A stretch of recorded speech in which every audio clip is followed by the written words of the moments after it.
जितिया में जे कहे छे जे तोहर मतारी खरजितिया केने छो तो बाँच गेले एकरा विषय में अपने के कोनो जानकारी है तो कहियो। त एहि के विषय में छै जकर सास जिंदा छै ना जी सास जिंदा छै और नैहर में माँ जिंदा छै माँ आ उ खाली जीत महान के चढ़ाबै छथिन जी तिनका ने खरजितिया व्रत काल जाय छै। तो भगवान एलखिन हुनका आंगन में ब्राह्मणी के खोजे के लागी तो ब्राह्मणी तो रहा नुका गेल ब्राह्मणी धर्मात्मी रहा बुझे सब बात चाहे भगवान आ जेथिन से हम की करब हमरा तो केओ नहीं छै। 12 से 1 बजे रात में रथ जाए अगिलका रथ के छोड़ देलक बच्चा पछा रथ के छोड़ देलक बच्चा बिचला रथ के से देलक धागा से बांध के बच्चा तो तेज रहा बच्चा भगवान के देल तो बालके के खियाव पड़े छै। अगर अपना बेटा नहीं छै तो पतियों के देलक आ दोसरो बेटा के बेटा मान के खियाव पड़े छै महिला के।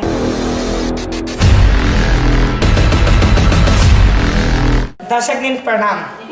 आई हम सब मिथिला और मैथिली के संस्कृति संस्कार और अपना सबके बीच के जे परंपरा है जितिया पाबनि तै सब विषय में एकटा मिथिलानी महिला खास करके वो ब्राह्मण से हो छथिन बहुत खास करके एकटा समाज में बहुत सुंदर उनकर परिचय छन। सबसे पहले उनका नाम है ललिता झा जी। उनका सबसे पहले स्वागत कर चाहबा खास करके उनका से जाना चाहब वास्तव में जे जितिया की चीज होइ छै जितिया कोना कयल जाइ छै। ललिता जी स्वागत है। जितिया व्रत छै हाँ जते महिला सब छै ने तकरा सबके लेल बहुत नीक व्रत कयल जाइ छै। अपना पुत्र के पति के लेल पहले पुत्र के लेल तकरा बाद अपना पतियों के ठीक होइ छै नीक आ जितिया व्रत कैला से बहुत नीक बात छै। तकरा बाद अथी कथी कहै छै ओकरा नहा के खाय पड़ै छै तेल खरी चढ़ाव पड़ै छै। तकरा बाद तेल खरी चढ़ेला के बाद में स्नान क से अथी एमकी साल छै से अथी औंठन भोर में खाए के लेल तकरा बाद खाना खाला के बाद में भरि दिन निराहार औंठन वही के कहल जाइ छै जे सुबह में 3 बजे 2:30 बजे 2 बजे चढ़ा के भोजन करे छै ना पानी पिए छै वही के कहल जाइ छै औंठन। हाँ तो सेहो छै एहि बेर छै। तकरा बाद कहियो काल ओहो नहीं रहे छै। हाँ कहियो नहीं रहे छै एहि बेर छै अथी भरि दिन भरि रात से सहो के छी उपास 2:30 बजे के बाद औंठन के बाद उपास कर पड़ते। अपने तेल खरी के बात के लिए तेल खरी कब चढ़ाल जाए पोखर में नदी में चढ़ा कर आ वही नदी में नहाल जाए छै। ई नहा खा दिन नदिये धार में अगर पोखर धार जे भेटे तै में नहा कर से खायल जाए छै पोखर में। जकरा नहीं आवश्यकता हो तो कलो पर कर सके छथिन आ बेसी क महिला सब पोखर में जाकर से स्नान क चढ़ा कर आ पूजा पाठ कर अबै छै आ नहीं तो नहीं हो तो घरों में कर सके छथिन कलो पर कर सके छथिन। आ व्रत कैला से बहुत नीक होइ छै पुत्र के कहीं किछ नहीं हो सके छै बहुत नीक उजाला होइ छै। ई व्रत साल में एक बार होइ छै जीत और जितमाहन के व्रत छै दुनू आ उ व्रत कैला से बहुत नीक होइ छै माने सुख शांति होइ छै पुत्र के कोई नहीं हवा गमन हो सके छै पति और पुत्र के महिला के बहुत नीक चीज छै। खास करके जितिया में जे कहे छै जे तोहर मतारी खरजितिया केने छो तो बाँच गेले एकरा विषय में अपने के कोनो जानकारी है तो कहियो। त एहि के विषय में छै जकर सास जिंदा छै ना सास जिंदा छै और नैहर में माँ जिंदा छै माँ तकर माँ जिंदा छै आ सासुर में सास जिंदा छै आ उ खाली जीत महान के चढ़ाबै छथिन तिनका ने खरजितिया व्रत काल जाइ छै। अगर सास मरि गेलखिन तो एकरा सास मरि गेलखिन तो जितिया भ गेलै आ माय मरि गेलखिन आ सास जीते छथिन तैयो खरजितिये होइ छै माय के नहीं होइ छै। सासु दिसन के महिला के बहुत माने अथी होइ छै अधिकार होइ छै सासू माँ के ज़्यादा अधिकार मानल गया छै महिला सबके लेल आ नैहर के तब उहे व्रत भेलै। अगर सास माय मरि गेलै तो जितिया व्रत भेलै। खास के के जुगाड़ो कहो चाहब जे जितिया पर कोनो कहानी अथवा कथा अपने 2 लाइन 1 लाइन जे जनित हेबै से कनी कहि दैतिए तो बहुत नीक रहते।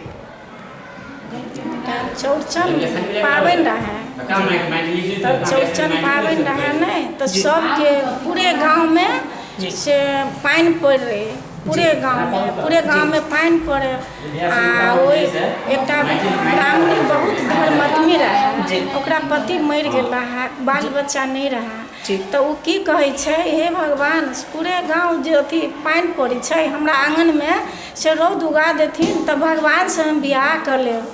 वो महिला अपन बजलखिन ते जमाना में सतवाज रहे, सतयुग रहे, भगवान आसन लगा लेलक वही महिला पर आशिक भऽ तो वही ब्राह्मणी के आंगन में पूरा रौद उगि गेल। जते गांव भर के लोग रहे सब वही आंगन में गहूम और धान सुखाव लगलखिन। तब कहलकै तब भगवान इंतजार कलखिन, सब आदमी चौड़चन पाबनि कयलक। तकरा बाद जितिया व्रत के टाइम आ गेल, 20 दिन के बाद जो चौड़चन 20 जितिया होइ छै तब जितिया व्रत के समय आ गेल। भगवान इंतजार कलखिन कि जाँचक लेल ब्राह्मणी के केहन धर्म छै। ब्राह्मणी की कलखिन से आइ तऽ नहा खा के छै से आइ हम तेल खरी सब चढ़ा लेलखिन। ब्राह्मणी के क्यों नहीं रहा, अकेले रहा, बाल बच्चा नहीं रहा, पति नहीं रहा। तो ब्राह्मणी से घर में की कलखिन तो घर रहे फाटक के केवाड़ी रहे तो केवाड़ी के बंद कऽ देलखिन ब्राह्मणी। आ ब्राह्मणी चलि गेलखिन से दोसर बहिन के लगते टोल बोल के तिनका आंगन में सुति रहलखिन कि आइ कहीं भगवान आ जैथिन नहा खाए दिन, भगवान इंतजार करे।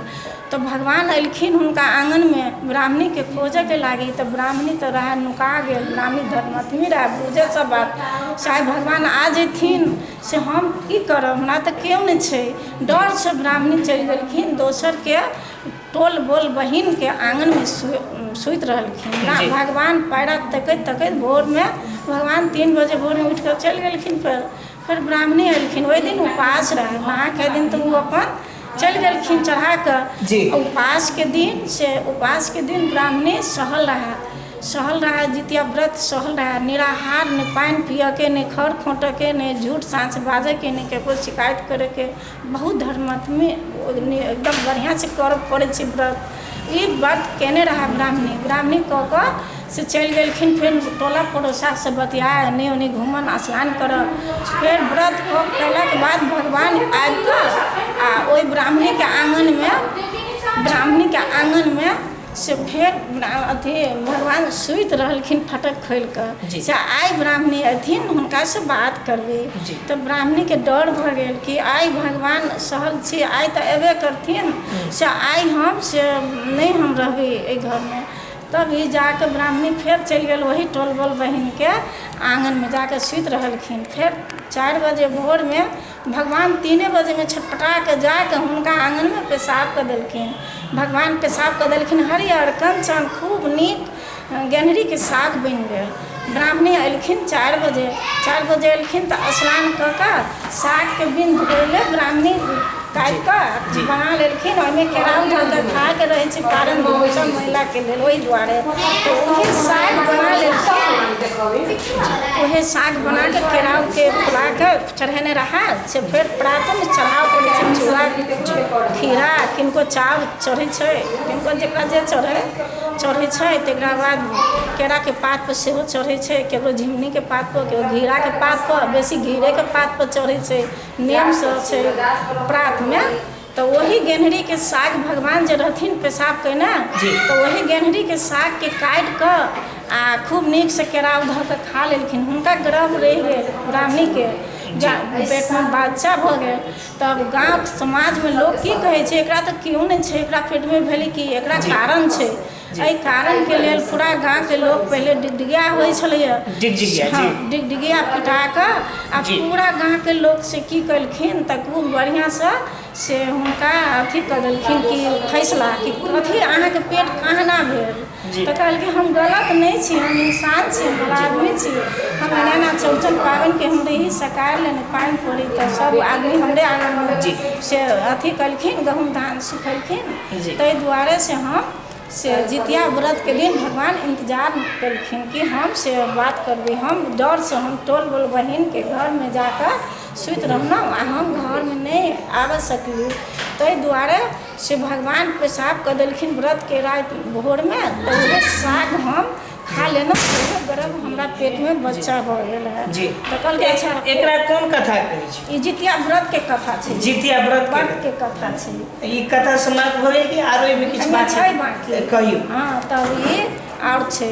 तब बौआ भऽ गेल, बच्चा भेला के बाद में लड़का जन्म लेलक। लड़का जन्म लेलक तो लड़का के पापा रहा, मम्मी रहा। लड़का जब भगवान के देल बच्चा रहे तो आई एहन काल एहन परसू एहन बच्चा खूब तेज एकदम दिमागी एकदम नीक बच्चा। बच्चा स्कूल में जाए तो कही तोहर पापा कहाँ छो? तो पापा के नाए नहीं जाने, मम्मी के पूछे बच्चा, मम्मी मम्मी हमारा पापा कथी ना छे? तो मम्मी कल बुआ रे हम बता देव समय पड़ती तोहर पापा। मास्टर सब कहे तोहर अनेरा के बेटा छे, साथी सब खेलो जाए बच्चा ज्ञानी जब भेल तो कहे तोहर अनेरा के बेटा। लेकिन वो तो भगवान के देन रहे, वो भेल बाद में वो के कहानी छै। तब कहे छै से तोहर पापा कहाँ छे? तो जी से हमरा पापा नहीं छै, से हमरा नहीं मालूम है, मम्मी से पूछबे। तो सब धिया पुता अथी प्रतिष्ठा कर लागल। तो जाके आ कहे छै से काना लागल आ रुइस रहल। तो कहे छै माँ बौआ अहाँ कथी ला रुइस रहली? तो कहे छै कि से हमरा पापा की नाम छै से अहाँ कहू तो हम खाना खाएब, नहीं तो हम खाना नहीं खाएब मम्मी। तो माँ कहे छै हुनकर से बौआ अहाँ के पापा सन तो दुनिया में केकरो पापा नहीं छै, ओहि ला अहाँ रुसी छियै बेटा, अहाँ ओहि ला नहीं रुसू। तो कहलखिन से की नाम छै? तो देखू आइ जितिया व्रत जते महिला छै पूरा संसार में, पूरा संसार में महिला व्रत केने छै जितिया नियम पूर्वक के साथ। तो वो महिला सब जते जे केने छै ने, तो वो भगवान के रथ आइ के रात जेते। जे दिन व्रत छै तो 3टा रथ जेते। तो ई धागा अहाँ रखब, ओकर मम्मी कहलक, बौआ के मम्मी कहलक से ई धागा रखबै। तो अगिलका रथ जे जेते तो अगिलका रथ के छोड़ देबै आ पछो रथ के छोड़ देबै आ बीच के रथ जे रहथिन तिनका एहि धागा से बान्हब।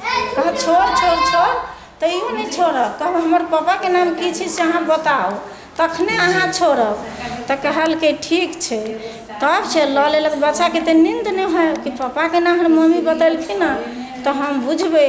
तो ये भगवान के रथ जाए छै। जे दिन जते महिला छै पूरा दुनिया में सब व्रत जे महिला जितिया करे छै तो भगवान के रथ जाए छै रात में 12 से 1 बजे रात में रथ जाए। अगिलका रथ के छोड़ देलक बच्चा, पछा रथ के छोड़ देलक बच्चा, बिचला रथ के से देलक धागा से बांध के। बच्चा तो तेज रहा बच्चा भगवान के देल। तो कहे छथिन से हमरा कैला बांधले है तू? नहीं बांध। तो कहलकै जी हमारा बांधा के हमर माँ कहलखिन ना ना हमर जन्म भेल। तो हमरा पापा के की नाम छै से कहू। तो कहलक से दे आ की हम करबी? तो हमर नाम धरू अहाँ। तो आई से तोहर नाम पड़ गेल जीत और जीत माहन। वही बच्चा के नाम उहे नाम भगवान देलखिन। जी भगवान देलखिन। जे भगवान के रथ पकड़लखिन। हाँ रथ पकड़लखिन। तो कहलखिन तोहर नाम छौ जीत और जीत माहन। पूरा संसार में जते महिला छै सब व्रत करते जीत और जीत माहन के व्रत। आ तोहर नाम छौ जीत जीत माहन। आ सब महिला व्रत करते। तो 12 से 1 बजे बच्चा एकटा रहे कि दूटा? एकेटा बच्चा रहे, ओकर नाम 2टा छै पड़ल, नवेद 2टा धराई छै। जीत और जीत माहन 2टा डबल कऽ देलखिन। एकटा माँ के पुत्र एगो पापा भगवान भेलखिन तो ओकरा डबल कऽ नहीं रोल दऽ दै छै केकरो डिग्री। तो कहलखिन तकरा बाद में बच्चा के जीत और जीत माहन के चढ़े छै 2 जगह, जीतो के जीत माहनो के। तो बालके के खियाबऽ पड़े छै। अगर अपना बेटा नहीं छै तो पतियो के देलक आ दोसरो बेटा के बेटा मान के खियाबऽ पड़े छै महिला के। तही में धर्म छै। आ तब से कहलखिन से आ तो जते महिला छौ तकरा सब महिला के 12 से 1 बजे रात में 7 घूंट के तू से खून पी है आ वही पी के साल भर तुम बम बम करिया, सबके सुरक्षा करिए। आ सब महिला जते व्रत करते ओकरा पति के और पुत्र के घर परिवार में सुख शांति दिए। आदरणीय दर्शक बहुत सुंदर बात कहलखिन ललिता झा जी। ललिता जी जितिया पर्व के विषय में जे अपने समय दिलिए ताई के लेल अपने के बहुत बहुत धन्यवाद। दर्शक बहुत सुंदर विषय रहिए। एक मिथिलानी महिला छथि ललिता झा जी। जितिया के विषय में इनका से बहुत रास हम सब बातचीत केलहुँ हैं। अपने सब मिथिला जागरण ऑनलाइन टीवी देखते रहब। आई के लेल एतबे भाई सिकेन मंडल के साथ हम मनीष कुमार मैथिल सेहो विदा लै छी। प्रणाम।